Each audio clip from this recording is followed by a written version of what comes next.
कोणत्या शेतकऱ्यांची होणार कर्जमाफी? काय अपडेट आहे सविस्तर पाहणार आहोत। राज्यातील शेतकऱ्यांसाठी दिलासादायक बातमी आहे। सरकारने काय निर्णय घेतलेला आहे व कोणते शेतकरी आहेत पात्र? सर्वात मोठी बातमी आहे आता कर्जमाफी बाबत। तर आता छत्रपती शिवाजी महाराज शेतकरी सन्मान योजनेतील रखडलेली कर्जमाफी शेतकऱ्यांना मिळणार।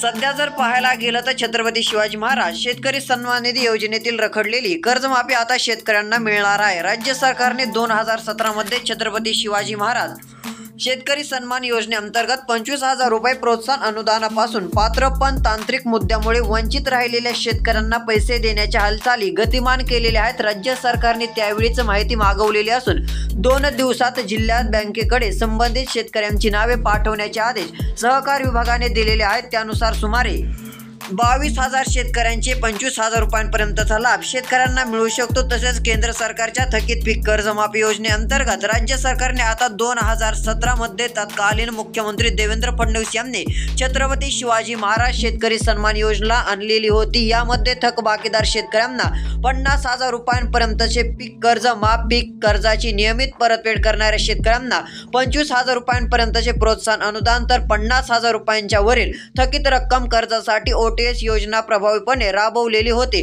तर सर्वात मोठी बातमी आता हीच आहे। सध्या स्थितीला छत्रपती शिवाजी महाराज शेतकरी सन्मान योजनेतील रखडलेली कर्जमाफी आता शेतकऱ्यांना मिळणार आहे। तसेच आता परभणी जिल्ह्यातील शेतकऱ्यांच्या खात्यामध्ये नुकसान भरपाई देखील जमा होणार आहे। ही देखील शेतकऱ्यांसाठी दिलासादायक बातमी म्हणावं लागेल। धन्यवाद।